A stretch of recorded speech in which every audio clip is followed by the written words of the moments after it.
You know, Sharif used to get into all kinds of shit before he found the nation. Now, I'm no Muslim, but I agree with some of the things they say regarding black people. And if Allah helps to make him a better man than Jesus can, then I'm all for it. Being a black man in America isn't easy. Hunt is on. And you're the prey. All I'm saying is, survive. All right? The power in Charles Dutton delivering that information, the subtlety of the police siren in the background. Sound design. Oh, that sound design. Thank you, Lena. I was stuck on what it was, but yes, the sound design that says, all right, right here, add that. It's like, holy, again, it was one of the scenes where they were coming into the classroom and they were flying over Watts, and it was the helicopter's point POV. It's like the little subtle things that people don't. I was like, oh, you see that? It's like other pieces of storytelling that you don't see with the naked eye. Oh yeah, yeah, and I also like the scene too. The beautiful use of sound design where he's sitting in his grandparents' home and his granddad is talking to him, and he sort of like leans down, and you hear like the sound of a airplane, and it's almost like is this what his grandfather is saying is going in one ear and like out the other, and it's like so good because it's just like it's so real. Like he's just like I'm not, And then also I love the movie gets political after that, where because old dog is sitting there with him, and old dog is like, why are we always praying to some white Jesus and the white God? And like, man, if God, it's just like those conversations that then flow out of that, where it's not just these young people being preached to, but them also having an opinion as well about the world in which they live. And then I love they go from that conversation to, oh, you down with we found the fools that killed your cousin. We about to go do this. Okay, you getting down? Okay, it's like they don't care. They're just gonna continue this cycle.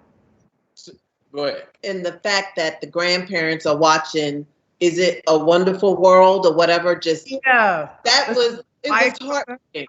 Because I know what they were sitting there, they're just hoping and wishing that they could have that. Oh, Jimmy Sue and Bobby Lou, and they were just like watching this movie, like A Wonderful Life. Is that actually great? That's actually great. Is it?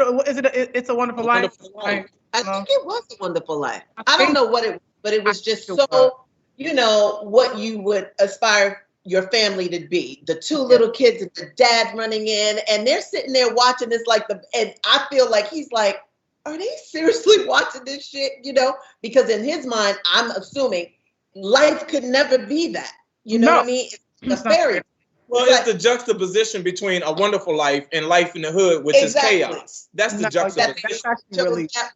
But the interesting thing also is when he leaned over, they showed you the 12 disciples in the background over his head. So that was another piece of interesting thing. And I think that the other thing that was interesting to me is that was it Jungle Fever, where Sam Jackson, interestingly enough, was in talking to his father, and what's his name was preaching to him about, yes, Ozzy was preaching the Jesus way of doing things.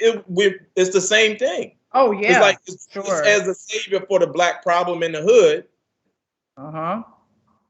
Oh Jesus, yeah, I mean, there's crosses all throughout Queen and Slim, and him being a believer and her not, and I don't believe in luck. I believe everything is destined. Like there's that religion. You can't be a black person and not be touched by the Bible at some point, or Christianity or something. It's so embedded in us, whether that's our choice of faith or not. But that's why even that thing about him choosing to fall to, Islam and sort of being like, what about this? I also never really hearing that tackled in a movie before. And also to hear Charles Dutton just like roll it off the tongue, like, oh, look, if he don't want to follow Jesus and want to go over here and do the right thing, I'm cool. He's like, he don't even care. He's just like, but that's such a part of our grandparents, their life, their way of thinking. Like if we just pray enough, we'll get there. The promised land. Listen, it's the legacy being handed down through slavery is Christianity. And to your point, it's if we just continue to pray, God will find a way out of this chaos for us.